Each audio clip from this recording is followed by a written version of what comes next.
Welcome, everybody, to the Third and Gold podcast presented by Academy Sports and Outdoors. I'm Tyler James, and I'm joined, as always, by the one and only Eric Hansen. Together, we cover Notre Dame football, recruiting, and more for blueandgold.com on the On3 network.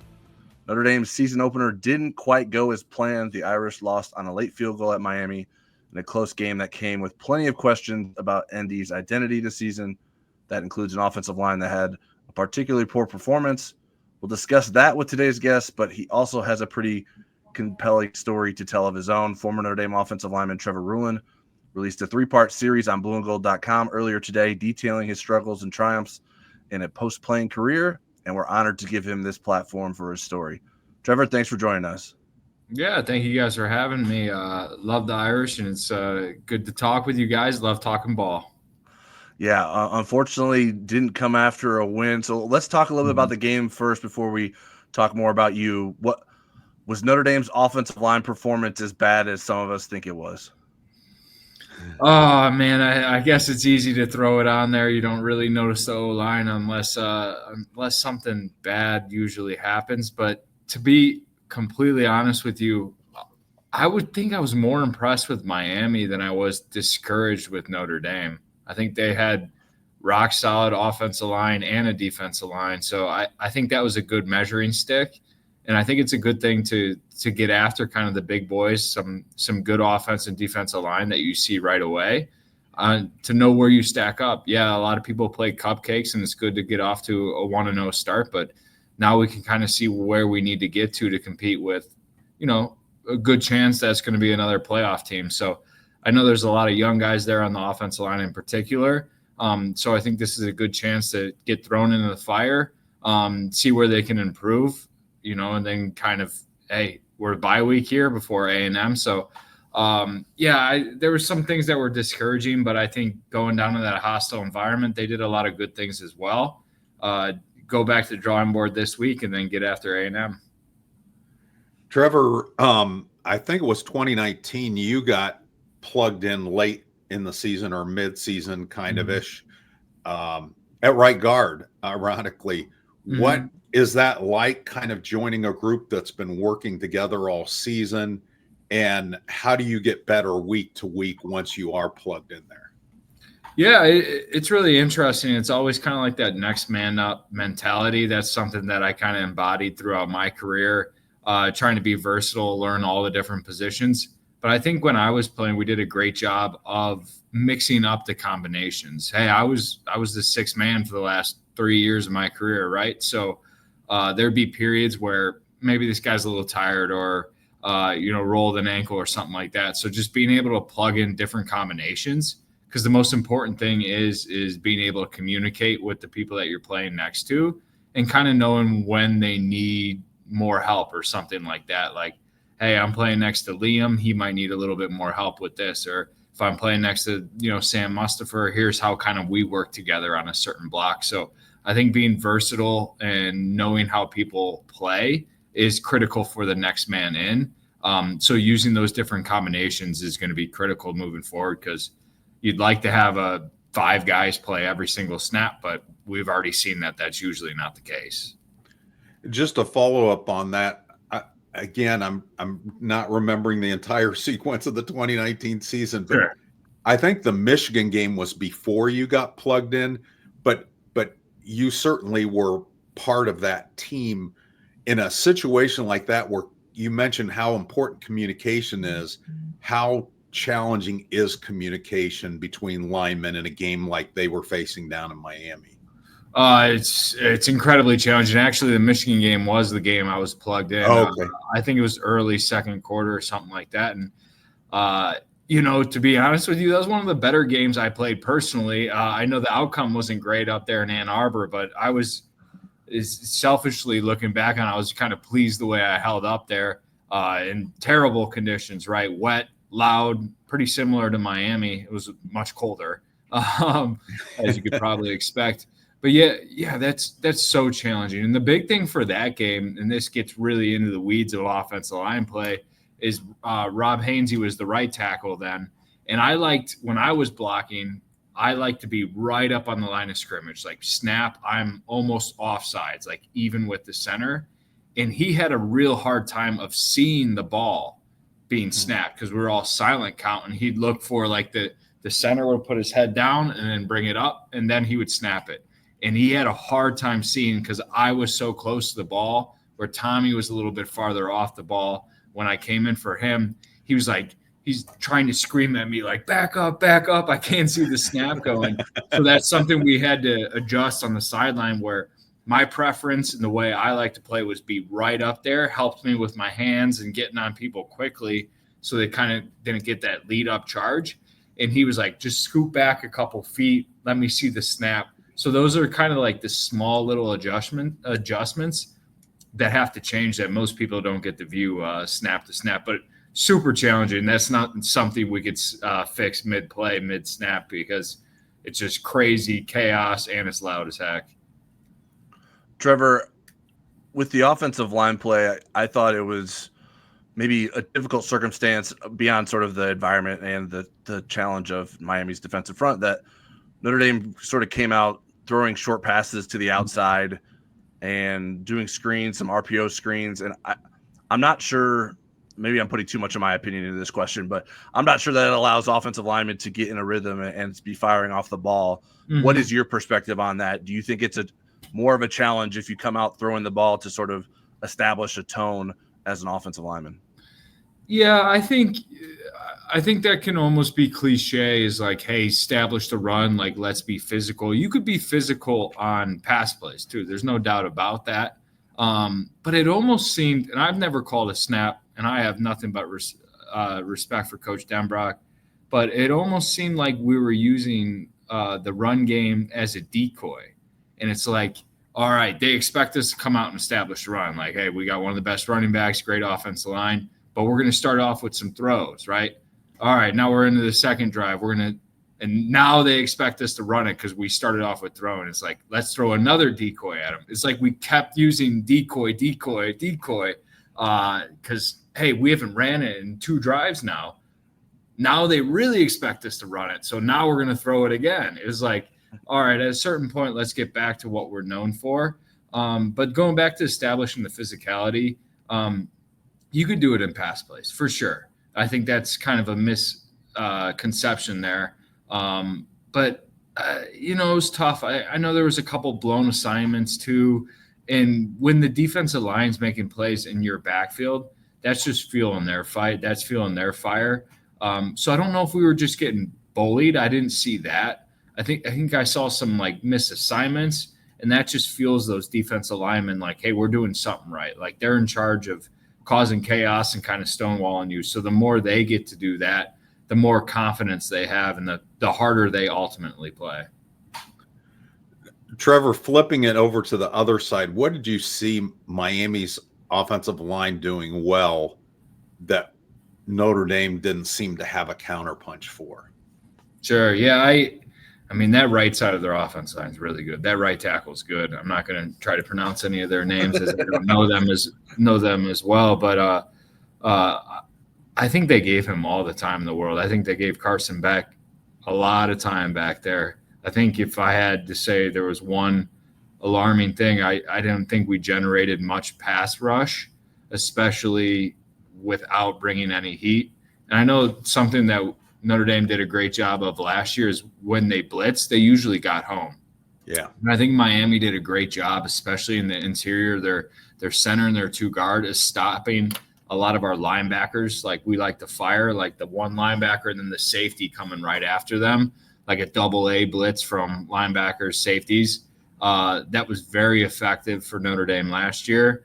I think Miami did a very good job at stopping that. I recall multiple accounts of that. So I think just giving them multiple time. And when we were blitzing, we weren't really getting home either. And that just leaves more opportunities, right? Especially with how much man we like to play. Trevor, my last one on the game is we've been in a lot of communication with the project we've been working on. And before the game, you're like, well, what do you think is going to happen? And I said, well, I think it's going to be close. I think Notre Dame will win. It'll sort of depend how CJ Carr can handle things. And he definitely did that, and Notre Dame still lost. How impressed were you by how Carr performed? Yeah, I mean, we're talking about offensive linemen and playing in their first game down there. I can't imagine what it's like for a young quarterback like that. Saw a lot of good, right? I think he carried himself. I don't think the moment was too big for him. Obviously, there was a couple silly things, and I think he got away with a couple silly things as well.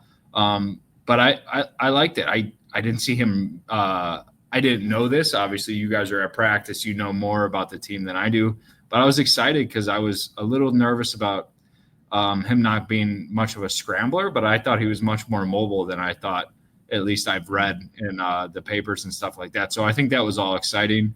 What I liked, especially after the last play of the game where he got sacked, you could tell the guys love him, right? Immediately when the game was over, everybody was coming right to him, tapping him on the head. I'm sure they're like, hey, this is a good start. We're fine. We're fine. It's a long year. So you could see immediately the guys go over to him, help him up, and pick him right back up. So that was encouraging too. You could tell there's a lot of faith in him and a lot of love in that locker room. So let's get into this 3-part series, and it without giving everything away. I want to at least alert people to the. I got a lot of white hair. I've seen a lot of after the cheering stops stories and so forth. Nothing with as much compelling storyline as yours, both from where it led you and then the recovery was amazing. So I want to start with the recognition from you that something was wrong. We'll let the listeners know there was an eating disorder, and the lead of the story talks about how much weight you lost. How long did it take you to realize you had a disorder? What was the tumbler that clicked that made you say, uh-oh, I need to address this. This is a problem, that kind of stuff. Yeah. I mean, first of all, thank you guys for giving me the platform, because this is obviously a serious thing. And I thank God I'm in a good spot now here. And, not to spoil the story, I've made a full recovery and in a good spot, but and not to spoil anything else, but I could not have done it without my wife, Nina. I think the biggest thing for me, and one of the saddest and maybe the lowest point of my life, is we were living down in Dallas. And I was probably going through a little bit of depression too. I was missing my friends and family. She was super busy with work. She's an accountant and was in busy season. So she was running around all the time. Didn't get to see a whole lot of people, not much social interaction. My job was all virtual. And I just wasn't feeling like myself. I was closeted a lot of hey, I'm not eating much, dealing with anorexia, things like that. So I went in and saw a doctor, and my liver enzymes were off. They were just reading weird. This is all due to me being malnourished, as we ultimately found out. But the readings were off. So what we had to do is we had to schedule a liver biopsy. And the same day we did this liver biopsy, we were scheduled to get on an airplane to come back home to watch my little brother play football. And it wasn't for him to play football. He was done for that. It was my sister's graduation or a party, something like that. We were coming home for a family party. Regardless, it doesn't matter. But it was the same day of this liver biopsy. So we went in to do that, and they put you under for that, and they take a little piece of your liver, right, and they do all those tests. And I remember I wasn't allowed to carry anything. I wasn't allowed to carry any weight or anything like this, nothing over 5 pounds. And I was so weak, so fragile. I was bones. I was gangly looking, gross. And we got on that airplane, and I remember going through the airport, and I wasn't able to carry my backpack and suitcase. And, just being a man, being a big, strong man, everything we've talked about so far, and walking through the airport and watching my 5'4" tiny blonde wife carry my suitcase and backpack through the airport, and I wasn't able to physically help her do that. That was one of the lowest points of my life, is I wasn't physically able to even carry something.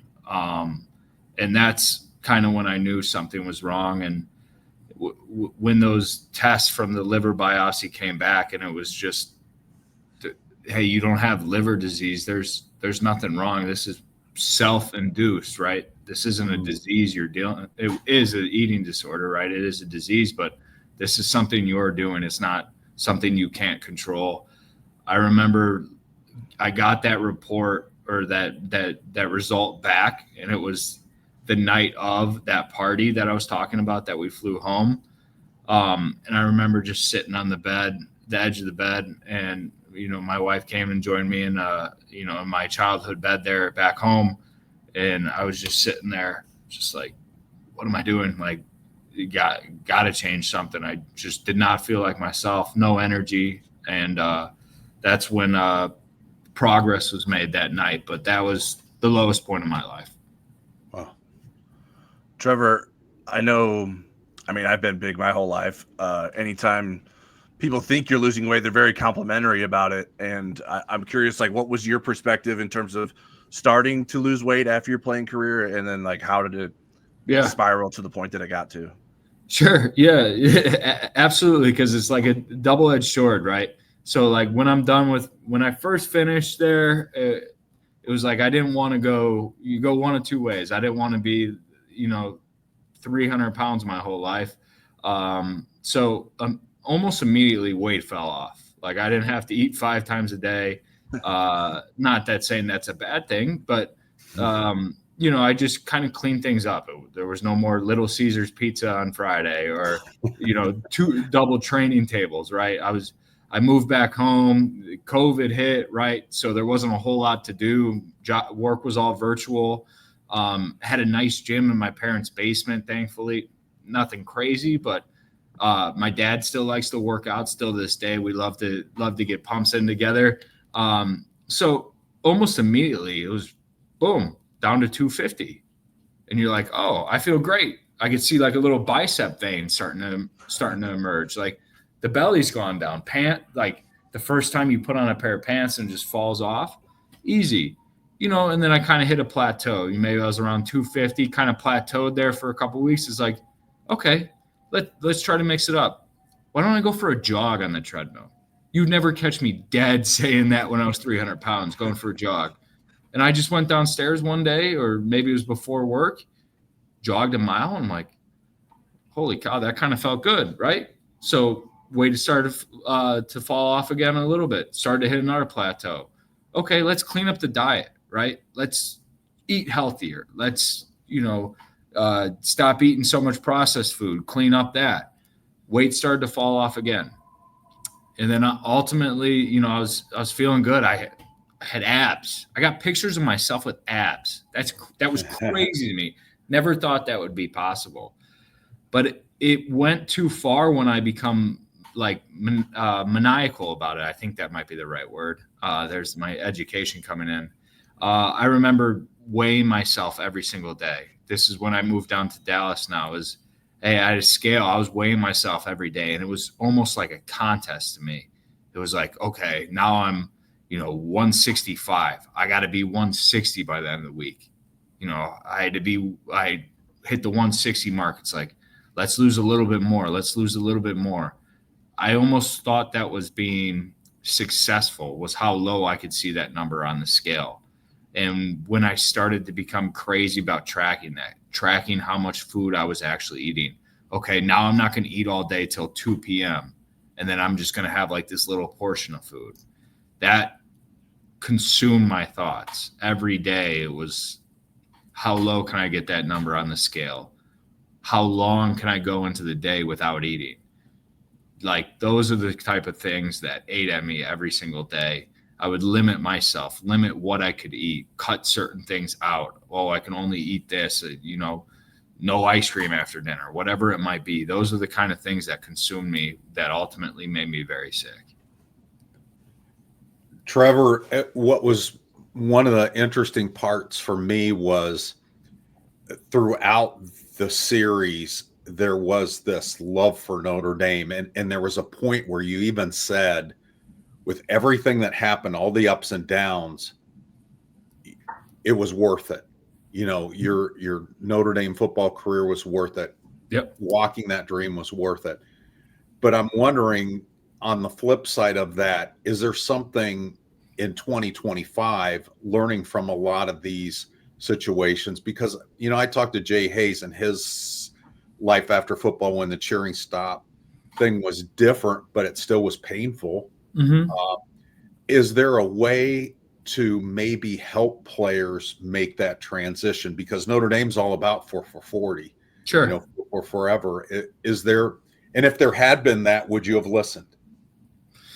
I guess those are two separate questions, because I like to load them all up. No, I'm trying to think, because I think I was fortunate enough to know football was going to end after college, and fortunate enough might not be the right word, but I knew there was an end coming, right? I knew physically the body was done. I knew I wasn't going to pass any medical test or anything like that.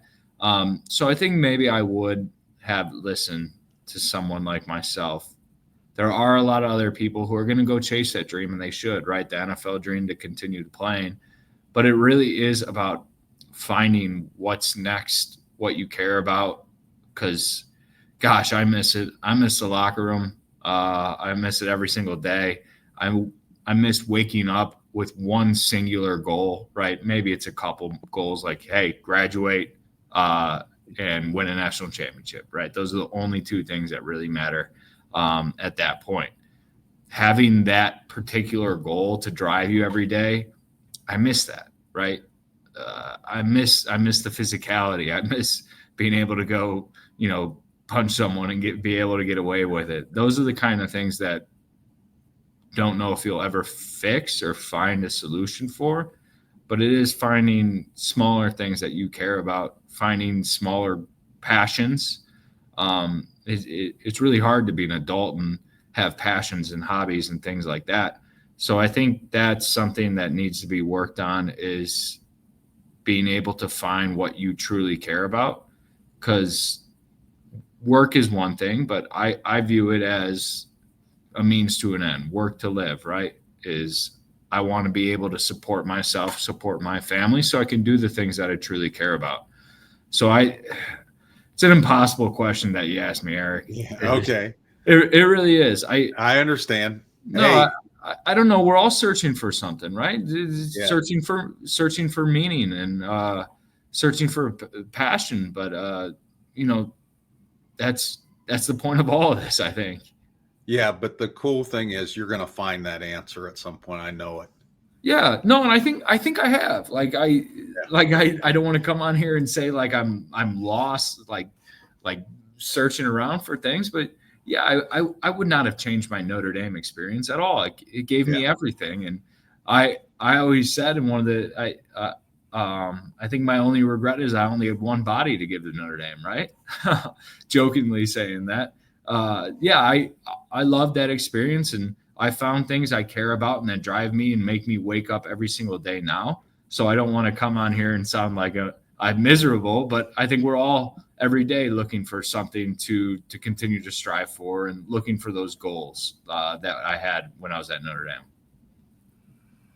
Trevor, you've had a knee replacement at a very young age for that. What was the pain that you were dealing with your knee, and how has that improved since the replacement? Yeah, I think Dr. Radigan there gave me my new knee, so thankful for him. Shout out to him.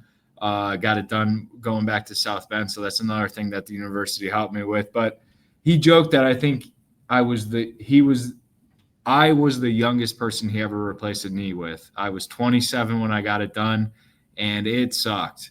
I guess when you're my age, your nerves are much more active, so I guess it's like twice as painful as someone who's normally, in their 60s, 70s getting a knee replaced. So it sucked. Had a couple good nurses. Shout out to my mom. Shout out to my wife that helped me through it. But doing great now. I walked a marathon a couple months ago. Walked it. It took forever. The boredom almost killed me, not the knee pain. But I'm signed up unbelievably next month for the Chicago Marathon. and you get a 6.5 hour time limit to do it. So that's going to be a walk and probably some jogs, and it's going to be close, but that's the goal. I always, it's in my DNA. I'm always trying to challenge myself physically now, but knee is doing well. I'm trying to get the strength back in it, trying to strengthen the quad and the hammy and the calf and everything back around it. But long walks with the dog help. But we're doing well. Body is doing as well as I am mentally now as well. So very happy. So I'm going to read to you one of the coolest 2 paragraphs I've ever read in my life. And it goes like this. The world looks vibrant again. And actually, I look forward to all those times I listed above, enjoying parties, genuinely laughing at jokes, being present with friends and family. It's about turning the pain into purpose, transforming a personal hell into a guiding light for others. I want them to know that it's okay to fall apart. And it's even more powerful to put yourself back together piece by piece on your own terms. Wow. Where did you even start to find the blueprint to get to that point of self-awareness? I know you talked about when you knew you had a problem and the people that supported you, but what was maybe the thing that got that process that you just explained there moving? Yeah, this is I've always kind of enjoyed writing, and my wife thought it would be beneficial to start writing some of this stuff down selfishly, right? Like, hey, I got a lot of things going on in my head, and for me, it's a little bit easier to write them down than speak them out loud. It's just kind of the way I show love and think and process, I guess. So she wanted me to start writing down some of my thoughts and what I was thinking. And I did. And that was probably maybe the beginning of this year, like real rough draft of all this, right? And obviously it wasn't as long or as published and is, as nice as I think it came together. And I remember working on that for a while, and I shared it with her, and she's like, this is awesome. Keep writing. And just kept doing it. It was therapeutic to me. Kind of gave me an avenue to write as the first line, right? All this shit's going on in my head all the time. Like, let me put it down on paper. And I just kept sharing it with her. She's like, we got to share it with your family, right? Because they were impacted as much as we all were. And I pushed back. Like, I'm not an emotional guy. I get emotional talking about this stuff, but I was like, I don't know. I guess at first I was afraid people would view me differently, right? It's got a stigmatism around it, being a big, tough guy, and then admitting you had all these problems, even though they all knew I was dealing with all these demons. And I finally shared it with my family. They're like, this is awesome. You got to do something more. Keep writing. And that's when I reached out and connected with you guys. And, the ultimate goal was basically, obviously people know this and they should know it, is people deal with this kind of stuff all the time. And I want to be able to potentially help anybody who's dealing with, finding a purpose, dealing with an eating disorder, going through football and, what's next, what's life after all this. But that was the ultimate goal, was to share with people, like, you can be 305 pounds and then you could be 150 pounds and be a skeleton, and, you could hurt people in your life, but then you could, like I said, put it all back together and look at life differently. And, the main purpose of this all was if anybody at all is dealing with anything, I would love to talk with them. It's therapy, right? Writing for me works, but listening, I also like to listen to people, and I could talk to them as much as they want. So that was the main point, and that's why I was so grateful and blessed, Eric, when we first connected. We were talking through some personal stories, and that was the reason we wanted to share this with everybody in this community, because it is a challenge, and that was ultimately why I wanted to write all this. Trevor, you wrote about struggling to connect with some of your former teammates and maybe feeling like a burden. I'm curious, is that something you're continuing to work through? Have you shared your story with them? Are there a lot of guys that will be finding out about this through these stories?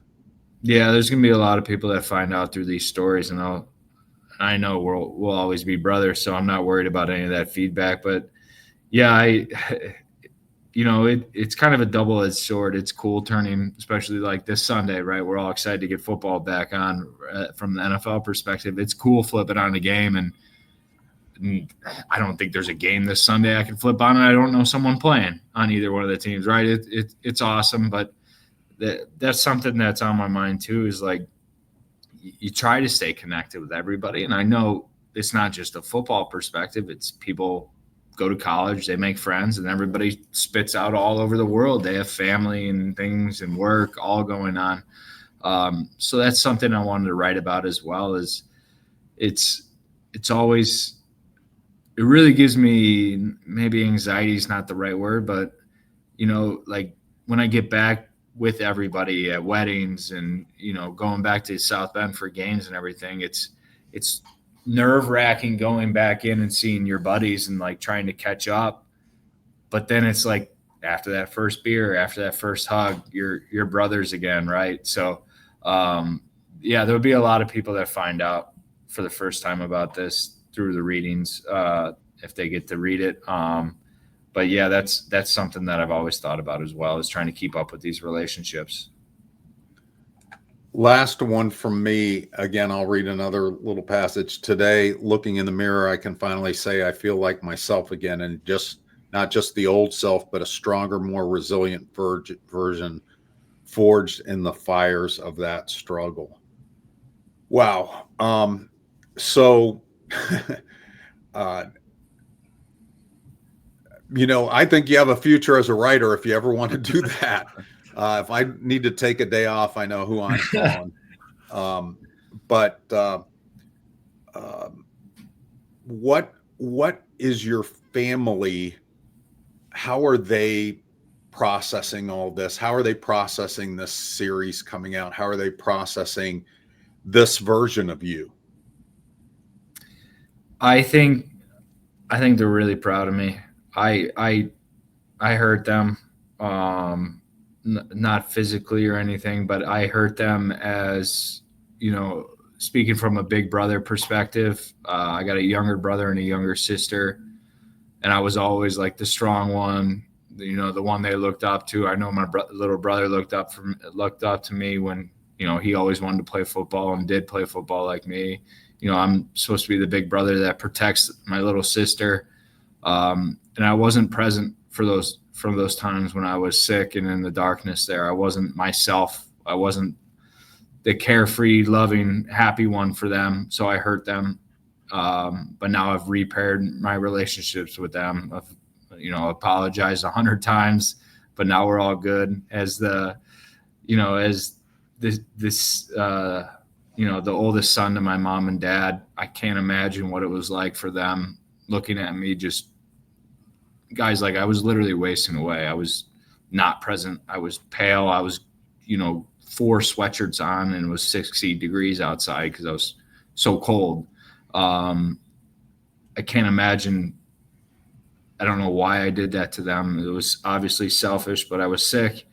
I think they're proud of me for doing all this and trying to help other people and being vulnerable. I was terrible to my in-laws. I wasn't being like mean or anything like that. Just not a good person. I wasn't myself. So I think everybody's proud of me for opening up and doing something that I'm usually not comfortable with, is, talking about my feelings and talking about these serious topics. So I think they're excited to get it out there. And I think they're proud of me. And, to be honest, I'm proud of myself for doing this too, because it does make me uncomfortable, but I'm very happy I've done it. Trevor, I want to get you out of here with just an opportunity for people who may be dealing with their own struggles. What advice would you have for them? What would you want them to know about the things they're going through? Piggybacking off of what I just just talked about, don't do it alone. People are there and they love you no matter what. You know, at your lowest, there's going to be people there that are going to be able to reach out a hand and pick you up. If I was by myself, I don't know if I would have been able to do it and come back. But reach out to someone that loves you. Reach out, try to connect with them. That's what they're there for. If anybody wants to talk to me, I'm easy to find. You know, just find me and reach out to as well. But your family and friends will forever be there for you. And, you know, I think the biggest thing for me is that's all I care about is my family. That's number one forever. And when I looked in the mirror and I realized how much I was hurting them, that's kind of a light bulb moment for me. Is I always want to be there for them. I want to be the strong man that they knew and that they know now again. So lean on your family and friends because they'll love you and they'll pick you up if you're struggling. Well, all right, Trevor, we obviously very much appreciate you being able to take the time to talk to us both in the podcast and with the written stories you've done. I think it should touch a lot of people, and I think it's very courageous what you've done. And again, just so grateful that you've let us give you a platform to do that. Yeah, absolutely. Thank you guys so much. And I'm excited to get it out there. And like I said, if anybody needs anything, please reach out to me or someone that you love. And keep texting me football stuff too. Yeah. I mean, flipping it back out here on a good positive note, this game next week got real interesting. It became a must-win, right? Well, sounds good. It's fun to talk ball with you. That's for sure. Oh, yeah. Absolutely. Anytime. I got two grandsons that are playing in game Saturday, and if they're doing real good, I might take some video of them and send it to you. And even if they're struggling, I'll send it to you. Yeah, coach them up, right? Get in the film room. Before we get back to the podcast, I wanted to share a word from our friends at Academy Sports and Outdoors. Huddle up, football fans. Tailgate season is here, and nobody gets you ready for game day like Academy Sports and Outdoors. Swing by your local Academy store or shop online at academy.com to find everything you need, from grills to jerseys and more. Be a watch party legend with gear from top brands like Nike and Under Armour, all at unbeatable prices every day. With 8 Academy stores across Indiana and a new store coming soon to Mishawaka, fun can't lose, and neither can you. Gear up today at Academy Sports and Outdoors. All right, now it's time for questions. You can submit questions to us on Twitter or the Loose Emoji board before every podcast. I'm at TJamesND and Eric's at eHansenND. First one we have is a bit of a long one from Hemi on the Loose Emoji board, so bear with me. In your recent Football Never Sleeps review of the Miami loss, Eric mentioned that Mike Golick had said that Chris Ash prefers an overfront approach to defensive line play, which was interpreted to mean that the role of the defensive lineman is to occupy blockers, letting the linebackers do the damage. If that is Ash's approach, that's his approach. However, I do not see how that scheme squares with Marcus Freeman's statement in his post-game press conference that we need to generate more pressure from our front four. And for example, moving Bryce Young, an edge rusher, inside to get more QB pressure. Maybe Ash's version of an overfront scheme is more nuanced, but off the top of my head, having defensive linemen simply occupy blockers doesn't exactly mesh with getting off blocks to penetrate and get pressure on the QB. Could one of you raise the issue with Ash? I think Marcus Freeman will raise some issues this week and also be helpful in collaborating and making the necessary judgments. I know when Marcus, in his first and only year as Notre Dame's defensive coordinator in 2021, there were he was a hot defensive coordinator, the hottest maybe assistant in the country at that point of his career, and not everything translated over from Cincinnati to Notre Dame. And he needed to make some adjustments, both schematically and philosophically and so forth. So I think he gets that. And he had to make it pretty early in the season. I don't think he had a bye week to do it. As far as us asking Ash about it, I don't think we get him before mid-October, and it may be December. They're doing the assistant coaches differently. They're doing rotations rather than having the coordinators every week. I'm not sure we would get a lot out of him. But what I will tell you, I think these are great questions. Even with the length. I thought that was a really good insight on your part. And I'm going to try to do some digging intel wise and get you some answers here as we get the tweaks in the scheme, because I don't think what went wrong does us a whole lot of good right now. I think what is going to be improved certainly does. Yeah, the only thing that I wanted to point out, like, I think there are two different discussions: an overfront occupying blockers and the pass rush. I think that's a run defense versus a pass defense, right? Of philosophies that we're talking about there. So Marcus Freeman wanting the four-man pressure to have success isn't necessarily the same. Like, that's not the same conversation as the linebackers or the defensive linemen occupying linemen, so the linebackers sort of have free reign. So yeah, I mean, we have another neither question. Really worked. Yeah, obviously the Miami game at a high level. The plan was it didn't seem to work. I'm not 100% sure if that what Ash was asking of those guys, and I think Marcus Freeman will probably get asked about that next week at his press conference. Similar topic, or same topic really. At Bleachers Bobby, I listened to FNS Football Never Sleeps. The reports that Notre Dame's defensive line went from attacking the offense and creating havoc to absorbing the block sounds like an asinine concept. Was this one of the main problems on defense Sunday night? Will it be switchback? What's the upside? Yeah, the great thing with these questions is if Tyler picks out the questions, and if you mention Football Never Sleeps in it, you could ask me what seasoning I put on my steaks, and I'll probably make the question queue. No, it's another really good question. The upside, in theory, is taking advantage of how athletic Notre Dame's linebackers are and making a more linebacker-centric, linebacker-friendly defense.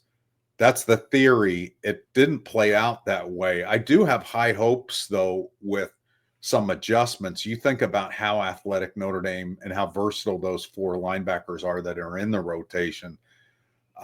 So when I heard about the concept and read about it, I was kind of excited given who Notre Dame's linebackers are. I mean, there's times where that would have been really scary in Notre Dame history in the years that I've covered them, but this one is not. So that's how it's supposed to work.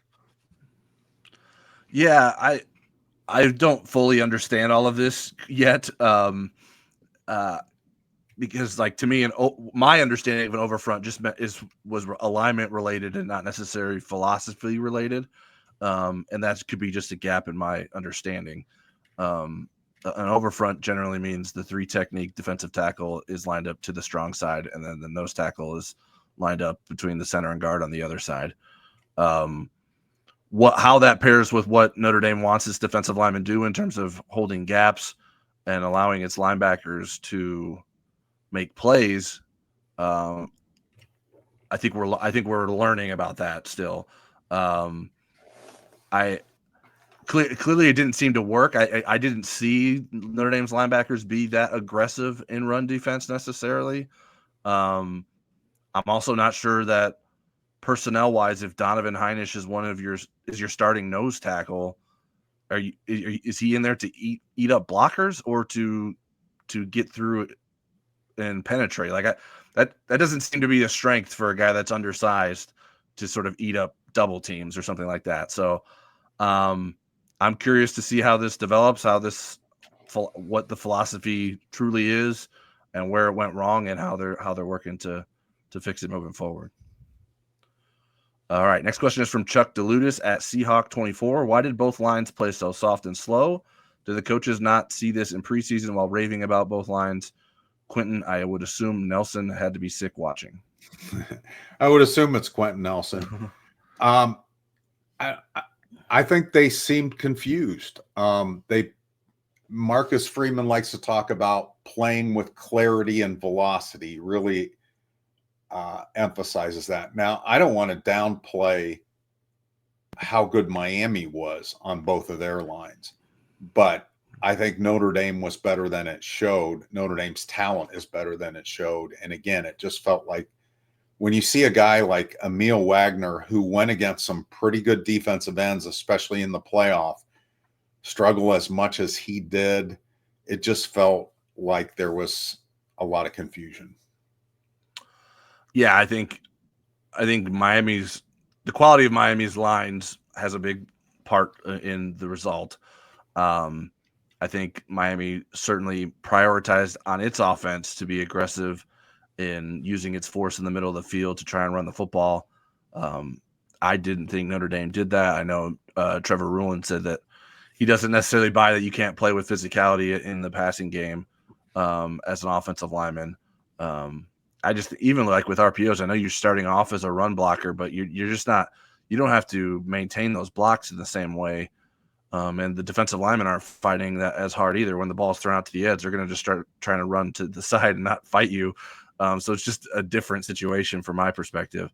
I don't think Notre Dame anticipating it going this way.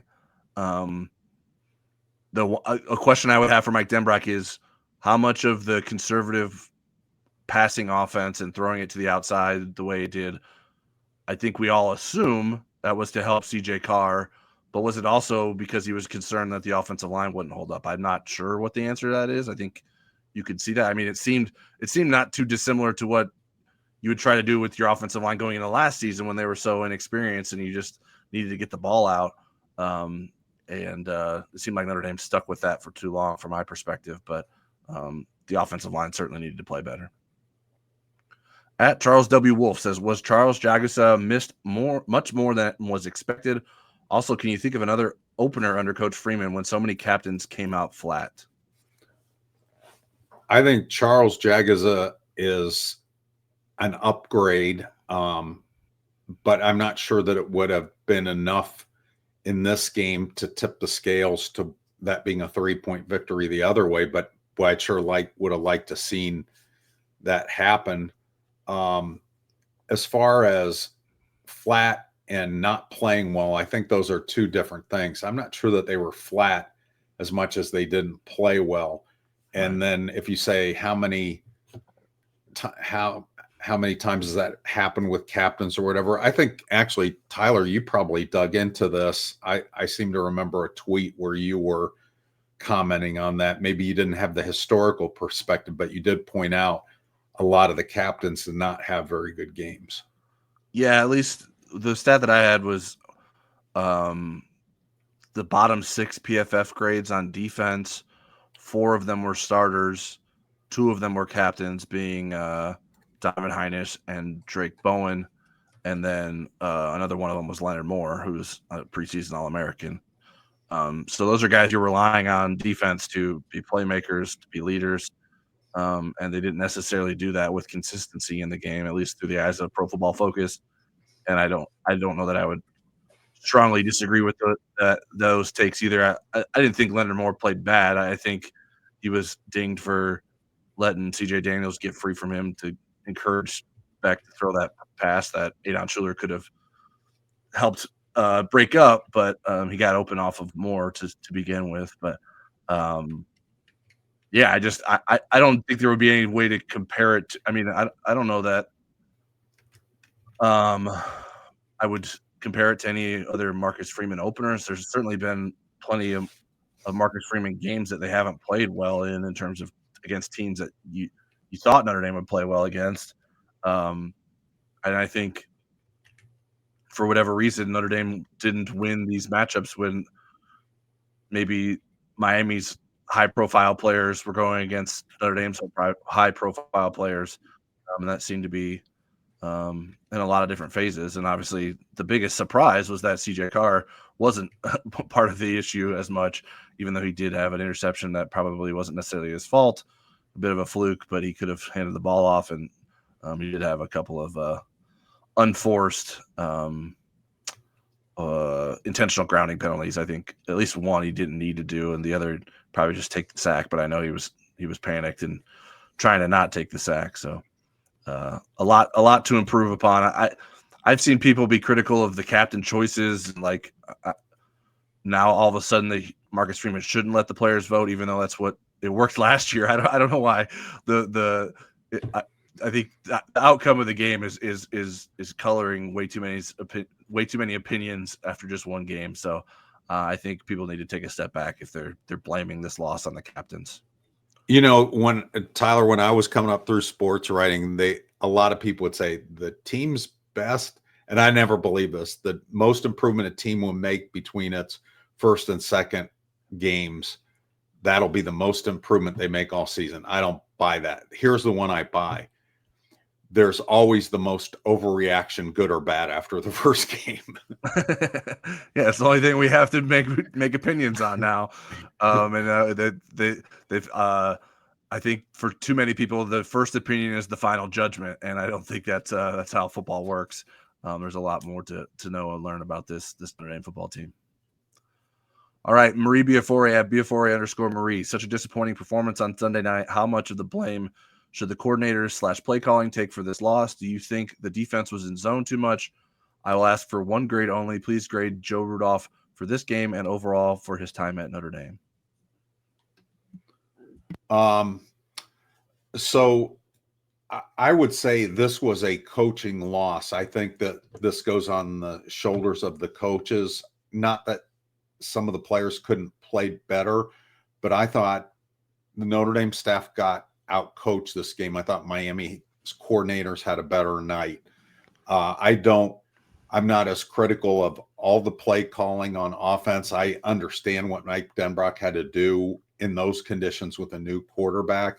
And yet I don't think he was at his best in that game, but I understand, why you don't throw the bomb, in the second play of the game and things of that nature. I understood some of why he did what he did. Do you think the defense was in zone too much? I don't have the ratio, maybe Tyler does, but for me, it didn't seem very effective, and it seemed to neutralize Leonard more. Notre Dame was such a good man team last year. They played more man than anybody in the country. And I think that's not a bad philosophy. I understand why Chris Ash wanted to mix in some zone. I think that's something when they do some self-scout during this bye week, they'll probably push back toward more man coverage. And then the third part, I think Joe Rudolph has done a really good job. I think in this game, the dog ate his homework. All right. Yeah, I think the coordinators and play calling deserve a lot of the blame. I think if you're going to play, if you're going to be critical of Denbrock's play calling at the start of the game and a lack of trying to establish a run, does he also get credit for how CJ Carr looked later in the game? Did the way the game started with the easy throws allow Carr to play like he did later in the game? I think I don't know if there's a definitive answer to that. I think there was probably a point where it got too many. I think it seems to me that they were asking CJ Carr to do too much in terms of deciding whether or not to run or pass. That seemed to be counterproductive at some point. I thought the defense played too soft and was giving up easy completions, which I think is okay. I think there's a rhyme and reason to that. You are believing that, Miami's not going to be able to make enough plays to when it gets to the red zone, and we're not going to let them beat us deep. And then, sure enough, on the 2 touchdowns, Notre Dame sort of let guys get behind them, and that was sort of backbreaking for the defense when you're supposed to bend but not break. So you can't have those two things together, right? That's a recipe for a bad result. As for Joe Rudolph, I would say he gets a C- for the game. I just the way those guys, particularly the tackles, Anthony Knapp and Emil Wagner, the way they played was surprising to me. I think there's got to be some player ownership of that, and not just Joe Rudolph. But I think Joe Rudolph is a good offensive line coach and has been a good offensive line coach at Notre Dame. I would give him a B+ for his tenure. I don't think Notre Dame's offensive line depth last season was an accident. All of a sudden that just didn't happen, and he doesn't get any credit for that. I think that would be incredibly short-sighted to sort of look at it that way. And Marie, I assure you that we have this print product now with blue and gold, and we rotate on who does what after games. And I don't think it's the next game, but at some point I have to come up with a grade card So I will, if you are not a subscriber to the print product, I will mail it to you so you will be able to see my grades. And I don't think he's allowed to submit them without letter grades at the end of them. Yeah, I'm not allowed to say the dog ate my homework. Marie Biafore with some more questions. Thoughts on pulling players for a large chunk of the remainder of the game when they fumble? Obviously, there should be a consequence, but is this too harsh? Maybe have them sit a few series. Price seemed to be actually getting going, and not playing him, I think, hurt the team. I think those guys know what the consequence is going in. And I guess if you're pulling Jadarian Price and putting Jeremiah Love in, it's not necessarily hurting your team, although Jadarian was running really well. And we've seen situations like that before. And if that's what the hard and fast rule is, if that's what you've told them, then you need to follow through on that.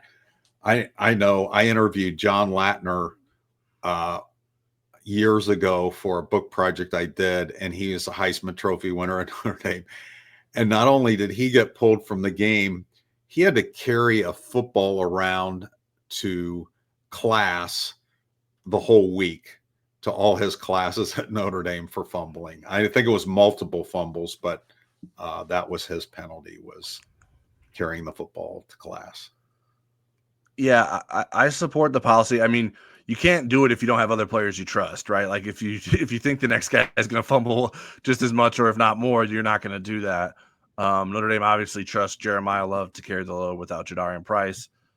Didn't go much deeper into its running back rotation, but it's not like Jeremiah Love was getting worn out by the number of touches he was getting in the game either. They did bring. I think Malachi Fields came back sooner after his fumble earlier in the game.